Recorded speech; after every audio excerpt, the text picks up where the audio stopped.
누구나 한 번쯤 생각해 보았으리라. 시간을 되돌릴 수 있다면 인생을 어떻게 바꿀 것인지에 대해, 인생을 다시 쓸 수 있다면 우리는 어떤 실수를 바로잡고 싶어질까? 우리 인생에서 어떤 고통을, 어떤 회한을, 어떤 후회를 지워버리고 싶을까? 진정 무엇으로 우리 존재에 새로운 의미를 부여할 것인가? 그렇다면 과연 무엇이 되기 위함인가? 어디로 가기 위함인가? 그리고 누구와 동행하기 위함인가?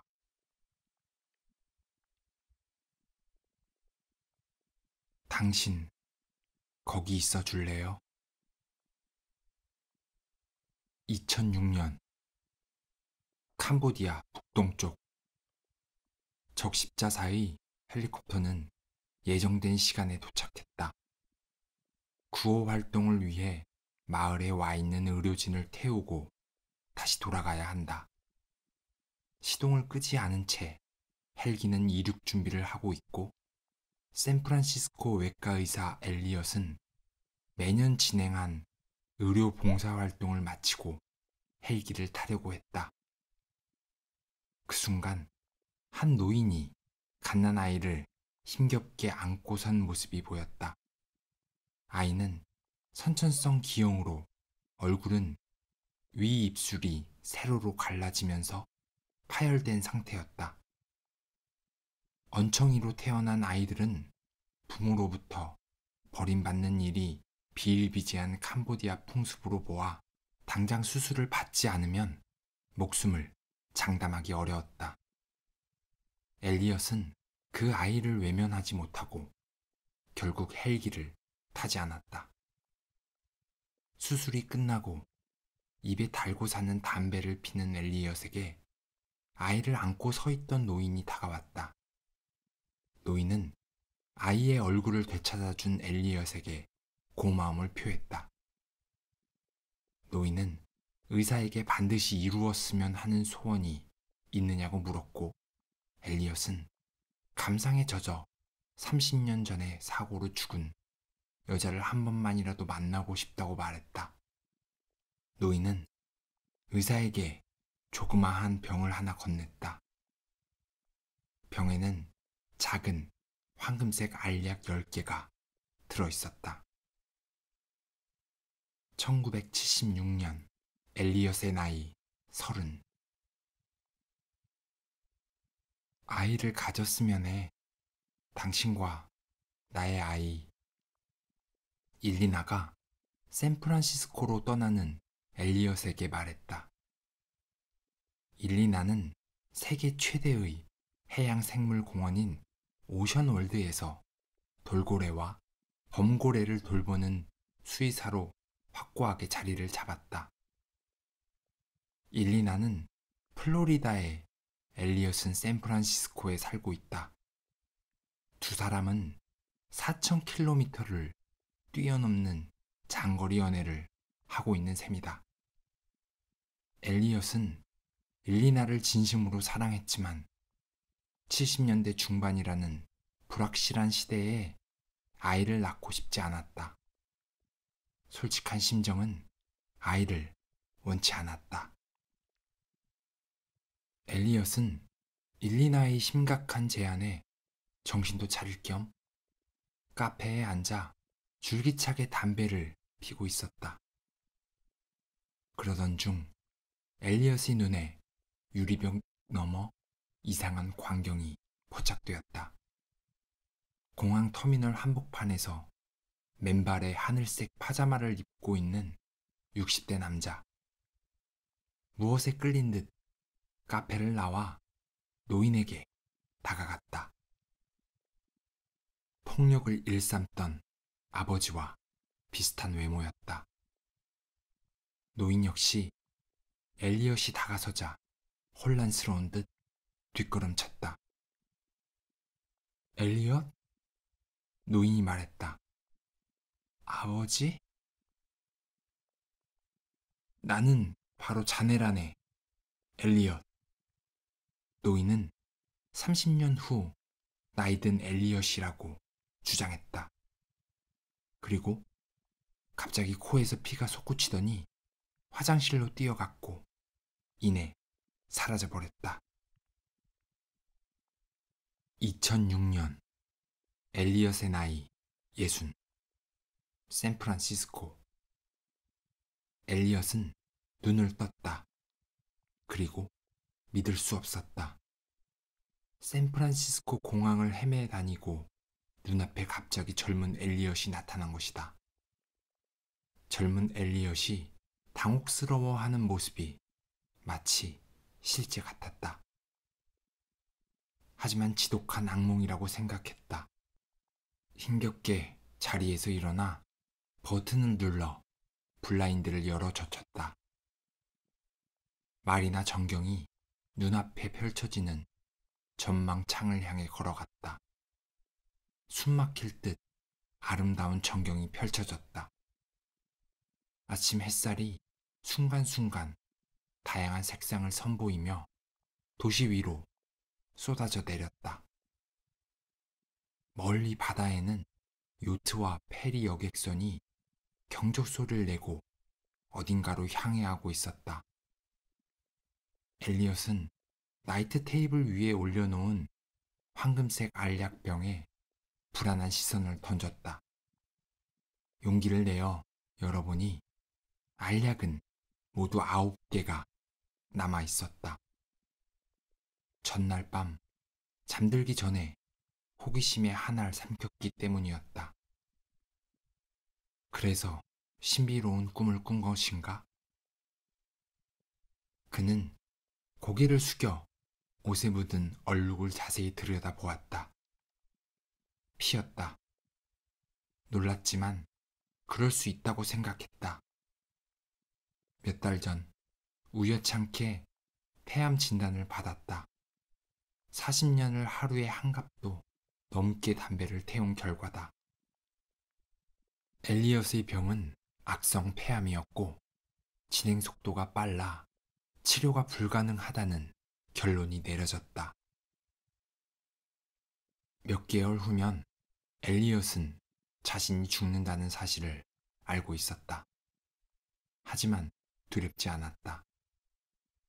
일어날 일은 반드시 일어나게 되어 있으며 인간은 단지 그 모든 상황을 견뎌나가는 수밖에 없다는 것을 믿었다.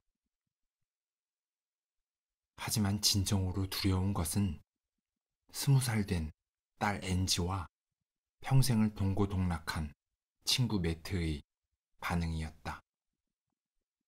엘리엇의 인생에서 의미 있는 두 여자, 딸 엔지와 일리나. 일리나가 죽은 지 벌써 30년이 되었다. 1976년 엘리엇의 나이 30. 플로리다. 일리나는 오션월드에 상주하는 수의사로서 모든 동물을 책임지고 있다. 그녀는 어려서부터 바다에 매료되었고 그 중에서도 고래에 아주 관심이 많았다. 일리나는 대학에서 해양 생물을 전공했다. 5년 전부터 오션월드에서 일을 시작했고 만족했다. 일리나는 눈물이 흘렀다. 자신의 만족을 위해 아이를 갖고 싶은 것이 아니었다. 단지 사랑의 결실을 맺고 싶었다. 앞으로 그녀가 낳을 아이의 아버지라면 결코 엘리엇이 아닌 다른 사람일 수 없다는 사실이다. 2006년 샌프란시스코. 엘리엇의 나이 60. 엘리엇은 알약을 다시 시도해보고 싶은 유혹을 강렬하게 느꼈다. 믿져야 본전이었다. 어쨌든 암세포가 조만간 몸을 장악해버릴 테니까. 1976년 엘리엇의 나이 30. 젊은 엘리엇은 테라스에서 노인을 다시 발견했다. 당신 정체가 뭡니까? 두려움, 불안감, 바짝 경계태세를 하고 노인을 몰아붙였다. 내 이름은 엘리엇 쿠퍼일세. 말도 안 돼. 엘리엇은 듣지 않으려고 했지만 믿을 수 없는 이야기를 노인으로부터 들었다. 당신은 정말 미래에서 온 건가요? 몇 번을 말해야 하나? 나는 정말로 30년 후의 세계에서 왔다네. 노인은 알코올 중독자였던 엘리엇의 아버지, 자살로 생을 마감한 어머니에 대한 모든 내용을 알고 있었다. 노인은 누구도 모르는 비밀스런 이야기들을 속속들이 알고 있었다. 당신이 말한 모든 게 사실이라고 칩시다. 그런데 대체 당신이 내게 바라는 건 뭐죠? 이복의 젊은 친구, 난 자네한테 아무것도 기대하지 않아. 실망시켜 미안하네만 내가 여기에 온 건 자네를 위해서가 아니야. 내가 돌아온 건 일리나를 보기 위해서야. 2006년 엘리엇의 나이 60. 어젯밤 두 번째 여행을 다녀온 후 여러 가지가 분명해졌다. 알약에 어떠한 성분이 포함되어 있는지 모르지만 과거로 여행할 수 있는 것은 확실했다. 첫째, 현재 시점으로부터 딱 30년 전 바로 그날로 되돌아가는 것. 둘째, 여행할 때마다 입고 있던 옷 그대로 되돌아가는 것. 물건 또한 가져갈 수 있고 가져올 수 있다. 20분 정도 과거에 머물 수 있다. 1976년 엘리엇의 나이 30. 엘리엇은 벌써 수십 번째 멜든 형사가 택배로 보낸 지문 사진을 들여다보고 있었다. 이제는 믿기지 않아도 믿을 수밖에 없었다. 자네가 고심하는 문제가 뭔지 모르겠지만 두 지문의 주인은 동일인 것이 분명하네. 의심할 여지 없이 그 지문의 주인은 바로 자네라네. 세 번째 만남. 범고래와 수의사들이 대담무쌍한 묘기를 멋지게 안무한 공연을 선보이기 시작했다. 나이든 엘리엇이 찾아왔고 젊은 엘리엇은 이제는 인정하겠다고 말했다. 무진 아이디어는 썩 괜찮았네. 그가 글자가 새겨진 부분의 셔츠 소매를 걷어올렸다. 문신 마음에 들어 할 거라 생각했죠. 젊은 엘리엇이 말했다. 공연을 관람하던 예순의 엘리엇의 눈길은 물속에서 거대한 고래들을 능숙하게 지휘하는 일리나 한 사람에게만 쏠려 있었다. 많은 세월이 흐른 지금 엘리엇은 격렬한 충격과 함께 일리나를 다시 바라보고 있었다. 그녀의 아름다움은 지난 30년간 꿈에서 만났을 때만큼 황홀했다. 뭉클한 감정이 복받치며 지나간 일들이 뒤죽박죽 떠올랐다. 그리고 시간 앞에 마냥 굴복할 수밖에 없는 자신의 무력감과 분노만이 남았다. 일리나가 공연의 대미를 장식하기 위해 수족관 위 꼭대기까지 올라가 관중을 향해 인사하며 좌중을 한번 훑어보던 중 시선이 노신사에게 멈췄다. 그녀의 눈빛은 퍽이나 당혹스러워 보였다. 일리나는 자신도 모르게 노신사를 향해 신뢰와 인간미 넘치는 환한 미소를 보냈다. 그는 이제 충분히 되었다고 생각했다. 캄보디아 노인에게 부탁했던 소원을 모두 이루었다. 목숨보다 더 사랑한 여자를 다시 보고 싶다는 소원을 이루었으니 이제는 만족해야만 할 것이다. 그는 젊은 엘리엇에게 이제 다시 돌아오지 않겠다고 말했다. 젊은 엘리엇은 노신사의 옷깃을 잡고 일리나를 다시 보고 싶었던 이유를 물었다. 예순의 엘리엇은 이렇게 말했다. 유감이지만 일리나는 곧 죽는다네. 그리고 그녀를 죽게 만든 사람은 바로 자신이라는 것도. 서른의 엘리엇. 미래에서 온 사람이 당신이 곧 죽을 거라고 말했다는 사실을 일리나에게 차마 말할 수 없었다. 하지만 그녀를 살려야 했다. 미래의 엘리엇은 다시 오지 않겠다고 했다. 방법을 찾아야 했다. 예순의 엘리엇은 남아있는 알약 7개를 사용하지 않으리라 결심했다. 일리나를 살린다면 1976년의 그는 그녀와 함께 행복한 삶을 꾸려나갈 것이다. 집도 사고 아이도 낳게 될 것이다.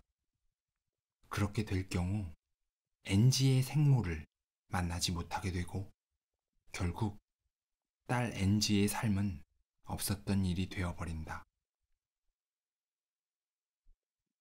아무리 머리를 굴려보아도 결론은 똑같았다.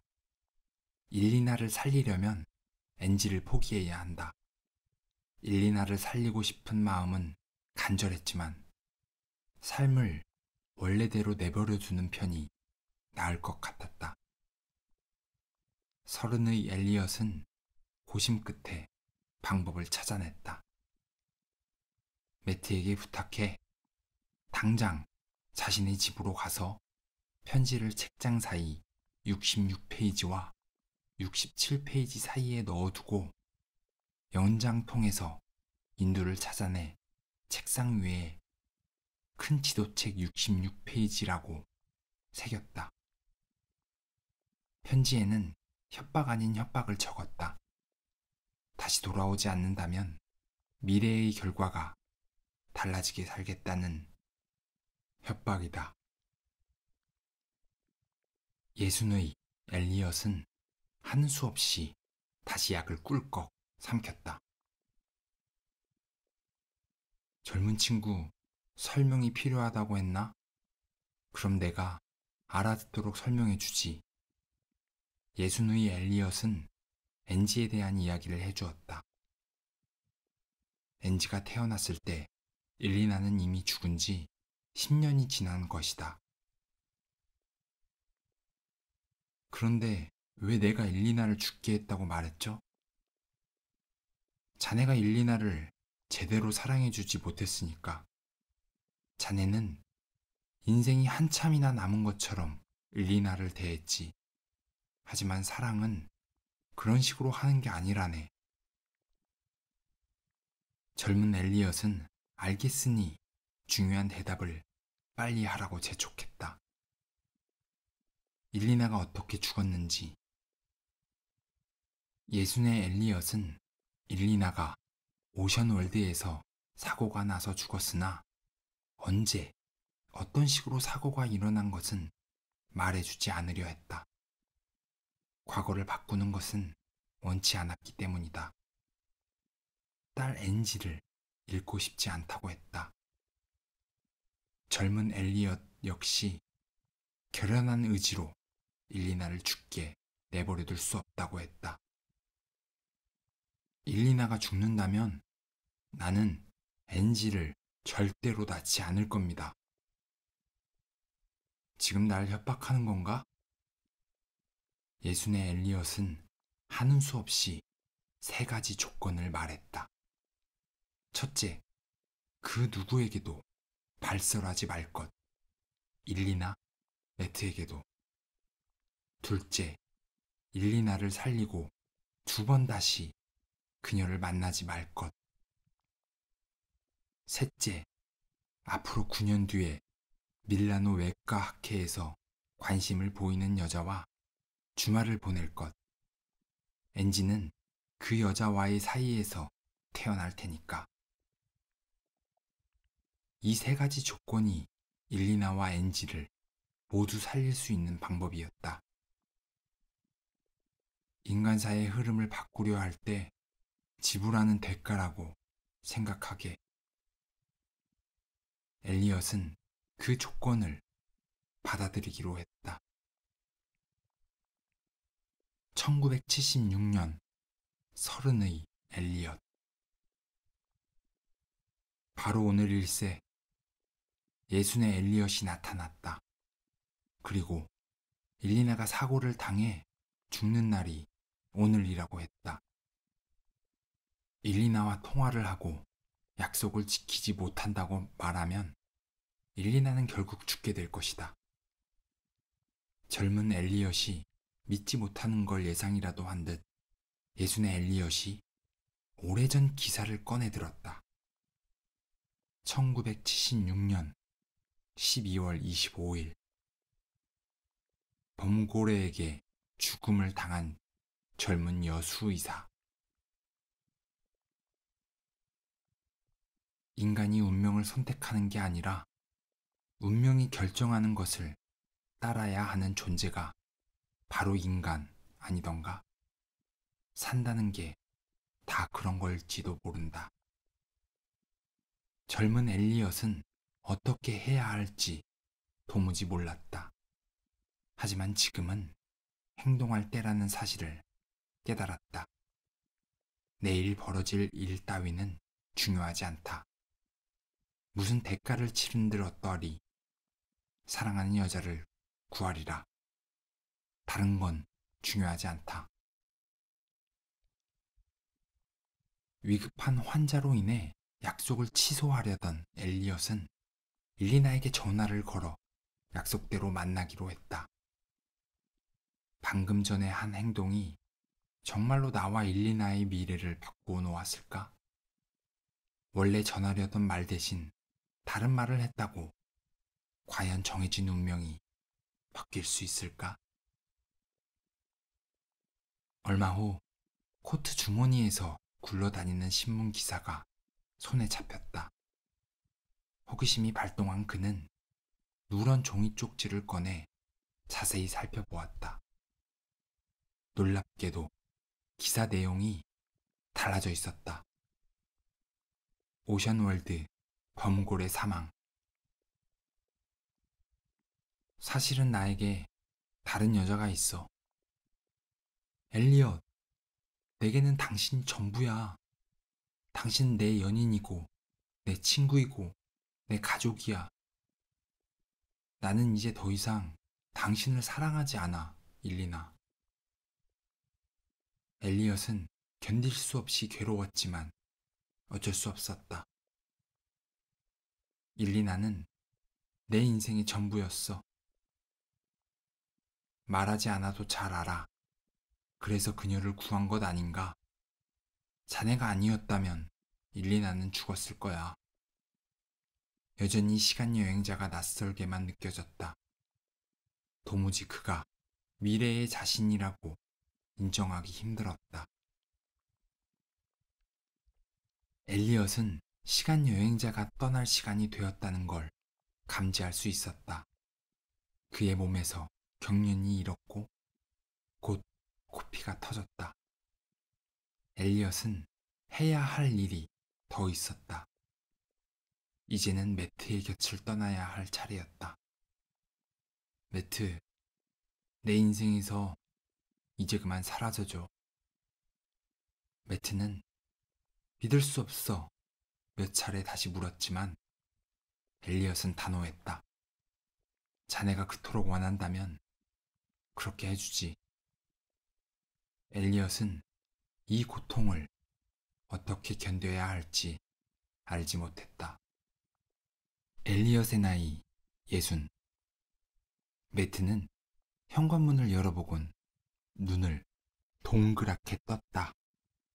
엘리엇? 자네가 여기 웬일인가? 벌써 잊었어? 자네와 요트를 타기로 한 날이잖아. 무슨 자다가 봉창 두드리는 소리 하는 건가? 엘리엇은 매트에 대해서는 미처 생각지 못했다. 벌써 30년이나 지난 일이군. 자네가 이상한 사람을 만났다며 횡설수설하기 전까지 우리 사이는 아무런 문제가 없었지. 나는 자네와 화해를 하기 위해 최선을 다했네. 그러다가 일리나에게 그 일이 벌어졌고 나도 그전처럼 자네를 대할 수는 없었어. 일리나에게 무슨 일이 있었다는 건가? 이제 그만 꺼져버리게, 엘리엇. 매트는 세차게 문을 닫아버렸다. 일리나를 살렸지만 그럼에도 분명 무슨 일이 있었던 것이다. 1976년 그녀에게 엘리엇은 인생의 전부나 다름없었다. 엘리엇이 없이는 살아갈 수 없어.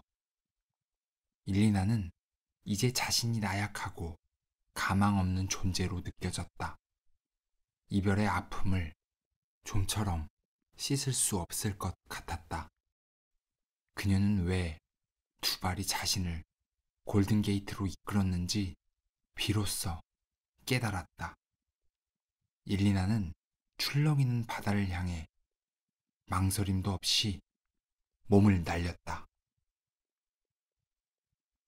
엘리엇이 병원에 도착했을 때 앰뷸런스 한 대가 레녹스 병원으로 급하게 들어왔다. 무슨 일이야, 마르티네즈? 남미 출신의 젊은 간호사는 이렇게 대답했다. 30살의 젊은 여잔데 혼수 상태에 빠져 있어요. 여러 군데 심각한 상처를 입었어요. 30분 전 골든게이트에서 뛰어내렸죠. 엘리엇은 환자를 보는 순간 몸이 얼어붙어 버렸다. 2006년 엘리엇의 나이 60. 엘리엇은 혼란스러웠다. 일리나는 어딘가 살아있어야 마땅했다. 한데 매트는 일리나에게 안 좋은 일이 발생한 것처럼 말했다. 엘리엇은 인터넷을 뒤지기 시작했다. 하지만 결과가 없다고 나왔다. 엘리엇은 샌프란시스코 크로니클지 본사가 있는 시청 건물로 향했다. 1976년 마지막 며칠 동안 발행된 지면을 보여주는 환등기 앞에 앉았다. 사회면을 샅샅이 뒤지다가 12월 16일자 신문에서 문제의 기사를 찾아냈다. 골든게이트에서 또 자살기도. 플로리다 출신 일리나 크루즈 골든게이트 투신 여성에게는 기적은 일어나지 않았다. 엘리엇은 참혹한 기분이었지만 레녹스 병원으로 급히 차를 몰았다. 30의 엘리엇 역시 참혹한 기분으로 안절부절 못하며 일리나가 수술실에서 나오기를 기다렸다. 엘리엇은 헤로인을 복용한 상태로 수술을 할 수 없었다.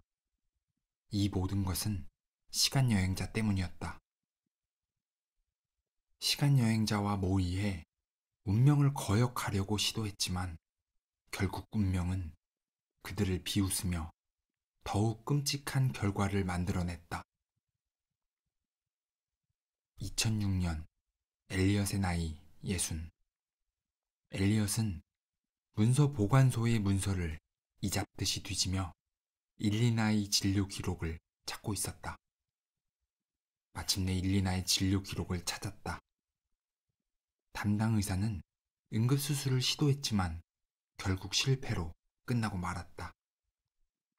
혈종이 단층 촬영 없이는 파악이 안 되었던 것이다.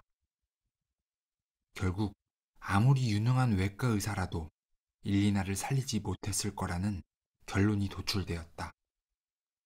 혈종 제거 수술을 조금이라도 앞당겼다면 그나마 살릴 수 있는 가능성은 훨씬 높아졌을지도 모른다. 엘리엇은 마지막으로 사망 시각을 확인했다. 새벽 4시 26분. 그는 자연스럽게 손목시계로 눈을 돌렸다. 아직 자정 전이었다. 1976년 엘리엇의 나이 30. 닥터 미첼은 비장을 드러내고 장의 일부는 다시 봉했다고 했다. 단층 촬영은 안 합니까? 오늘 저녁에는 안 돼. 소프트웨어에 문제가 생겨 프로그램이 수시로 다운되고 있어. 빌어먹을.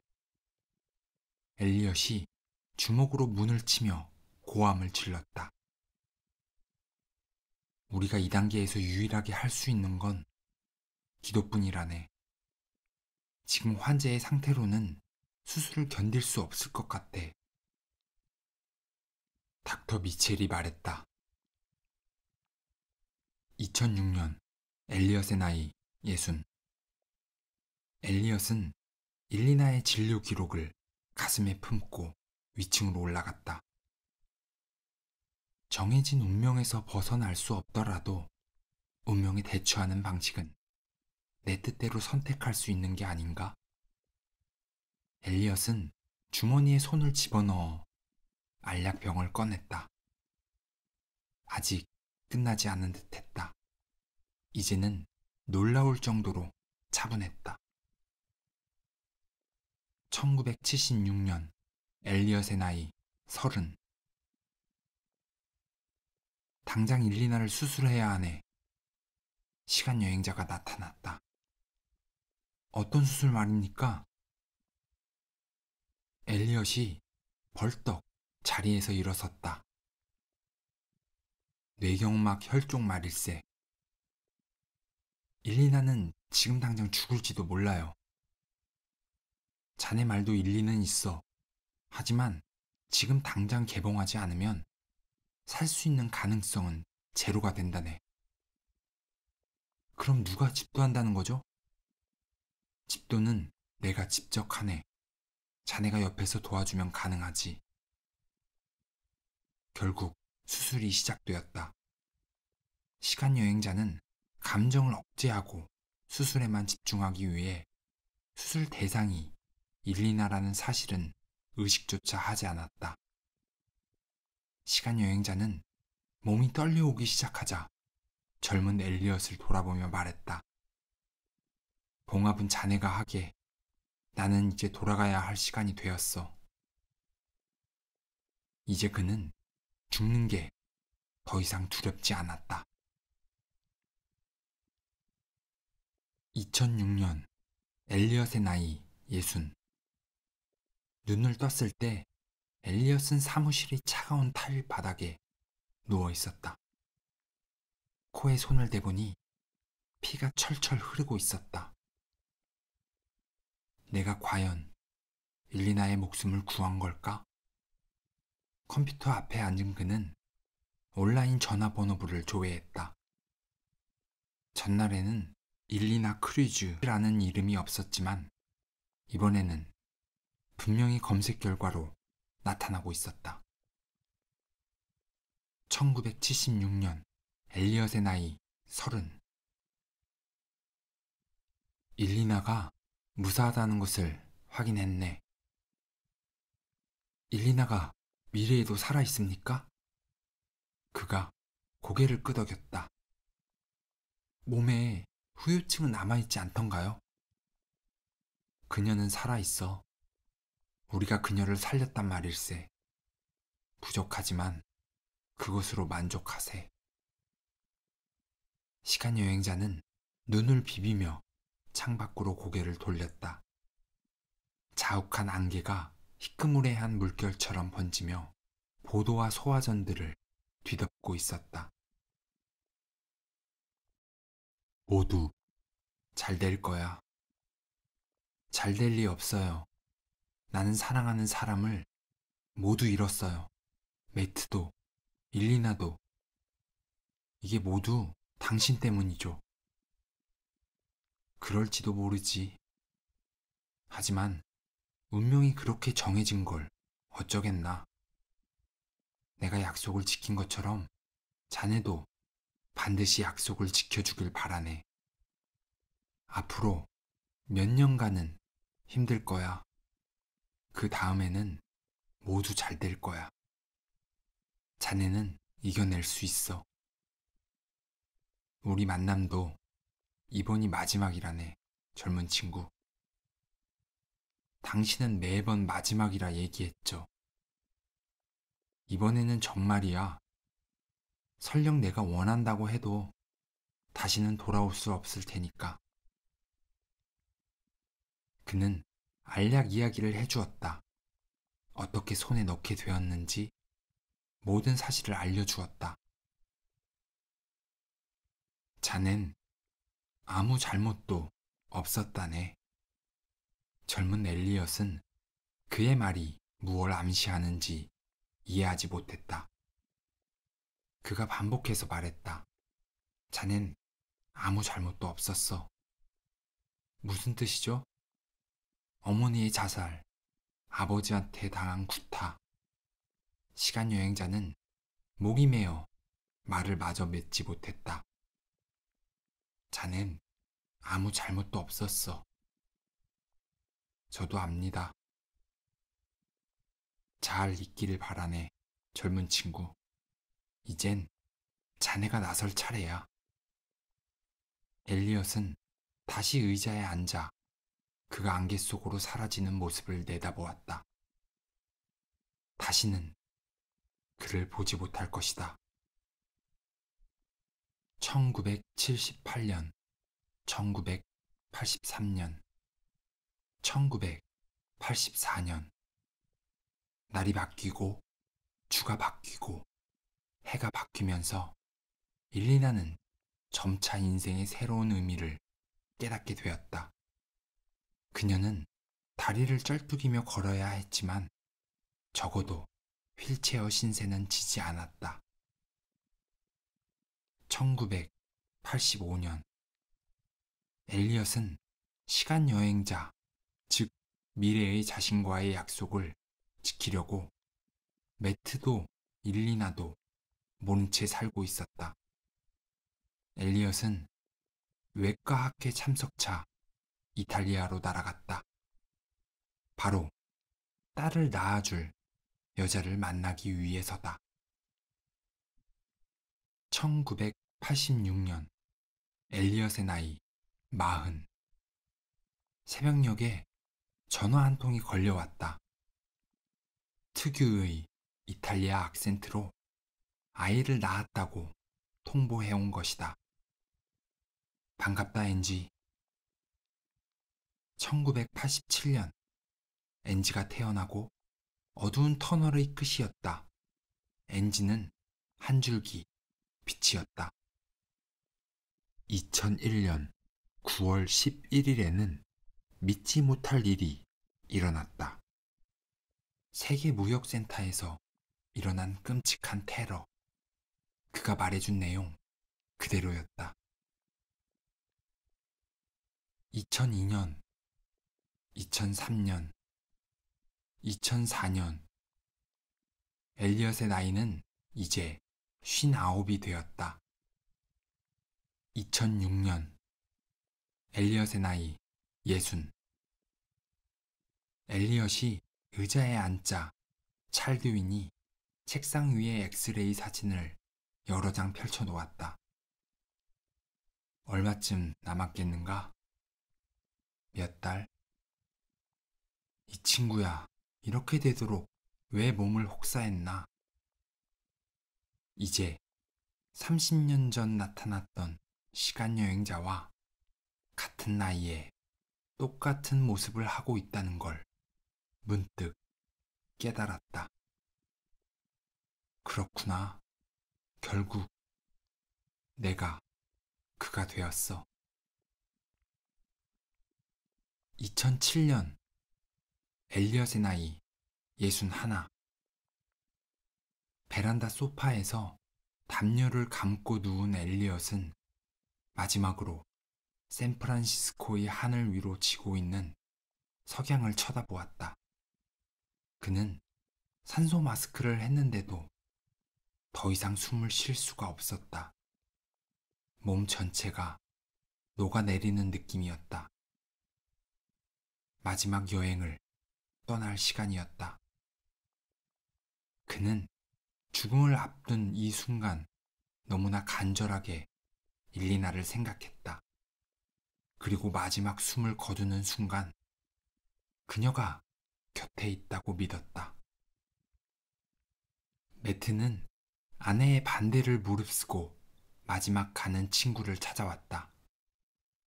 매트는 30년 전 자신이 중요한 뭔가를 놓치고 말았다는 생각을 떨쳐버릴 수가 없었다. 엘리엇의 급작스런 태도 변화, 자기 목숨보다 사랑했던 일리나와 헤어진 것을 어떻게 설명할 수 있단 말인가. 자네는 비밀도 함께 가져갔어. 이 나쁜 친구야. 매트 아저씨죠? 매트는 낯선 목소리에 놀라 뒤를 돌아보았다. 엘리엇의 딸 앤지예요. 앤지가 손을 내밀었다. 아빠가 생전에 장례식 때 가장 오랫동안 남아 계실 분이 바로 아저씨라고 말한 적이 있어요. 우린 절친했지. 아빠가 아저씨께 이걸 남겼어요. 앤지가 그에게 가방을 내밀었다. 첫 번째 페이지를 훑어 내려가던 매트는 온몸에 소름이 돋는 듯 했다. 내 오랜 친구 매트에게. 모든 내용을 알게 된 매트는 주차장으로 달려가서 살인 구동차에 올라탔다. 그리고는 어딘가로 급히 차를 몰았다. 일리나가 차 소리를 듣고 베란다에 나와 있었다. 매트! 일리나가 반가운 목소리로 소리쳤다. 건강해 보여서 다행이야, 일리나. 매트가 말했다. 일리나가 에스프레소 2잔을 쟁반에 담아 테이블에 올려놓았다. 엘리엇이 죽었어.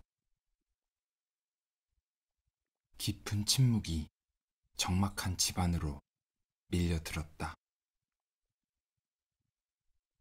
원인은 담배 때문이겠지?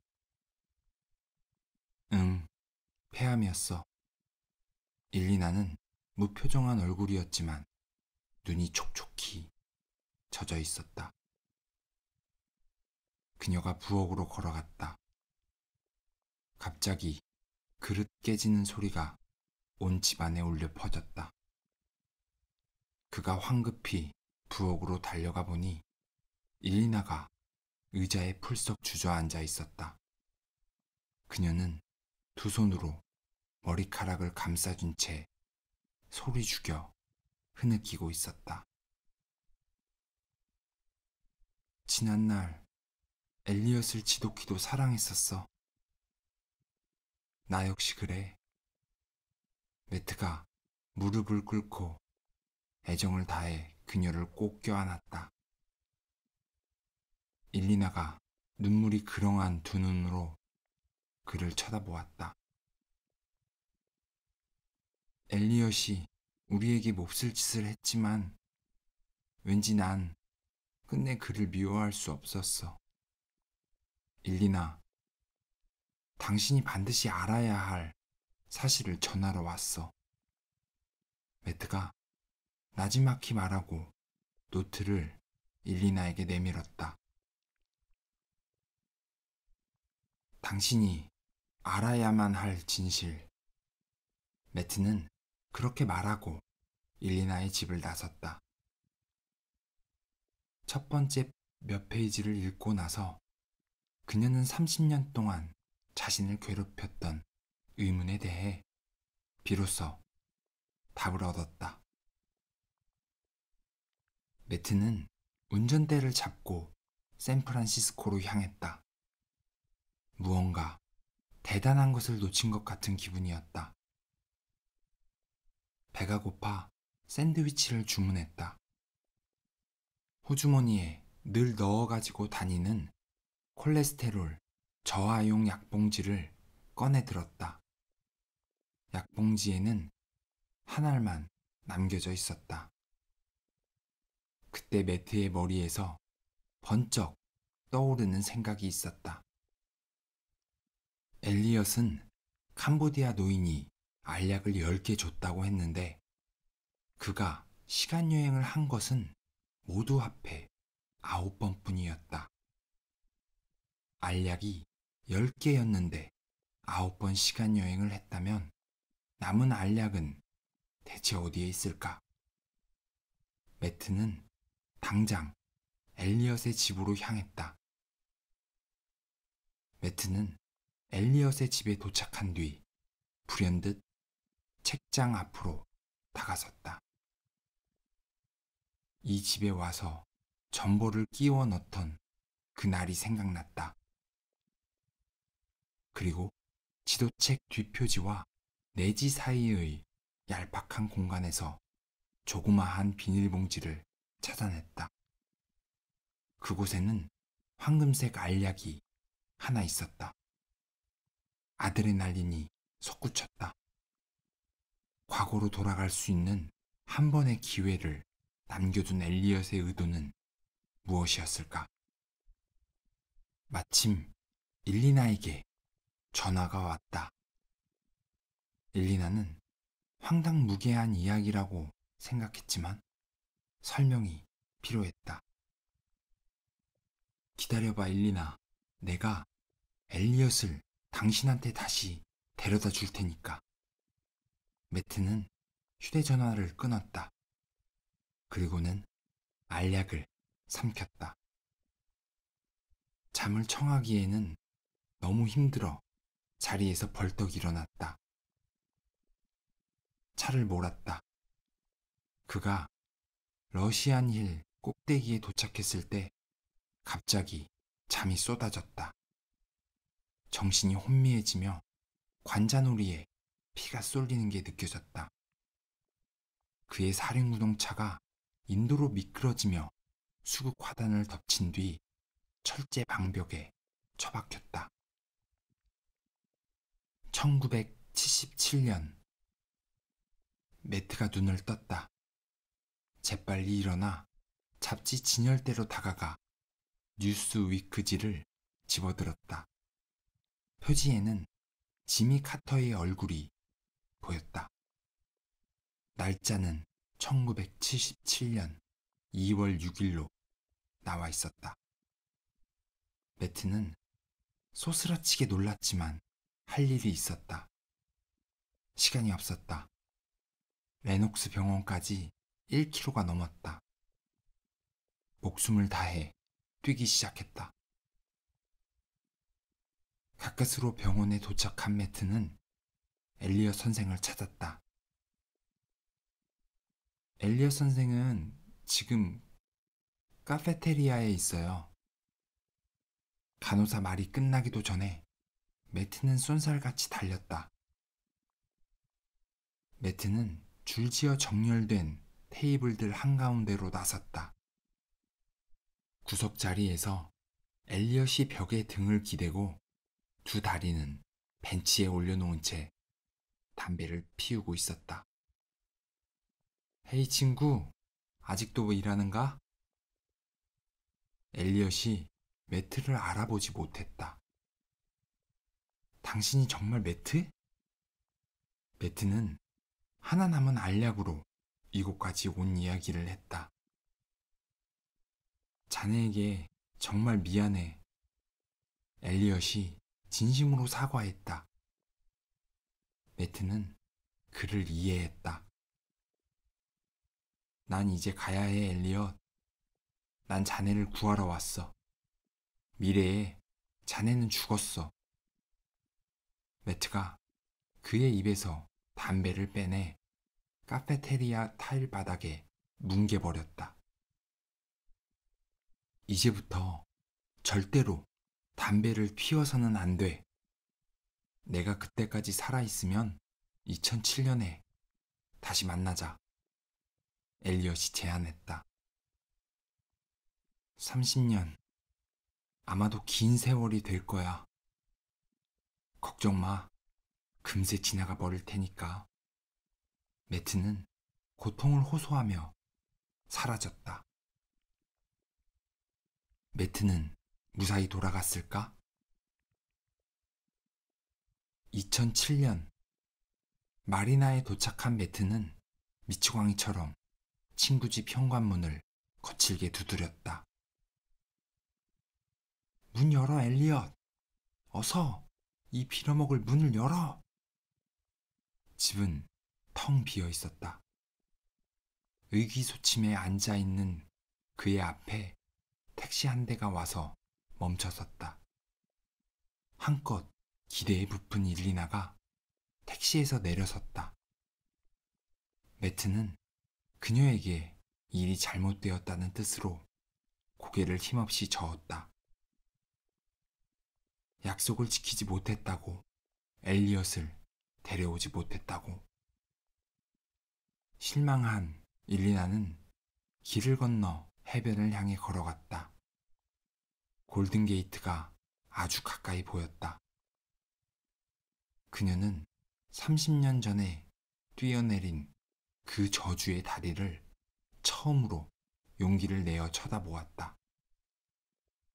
다리에는 사람의 마음을 사로잡는 광채가 있었고 여전히 매력적이었다. 아침 햇살에 취한 사람처럼 일리나는 바다를 향해 걸어갔다. 해변의 당도에 보니 어떤 남자가 물가를 따라 걷고 있었다. 남자가 뒤를 돌아보았을 때 일리나는 그의 얼굴을 보았다. 그 순간 가슴이 저려왔다. 그가 거기에 있었다.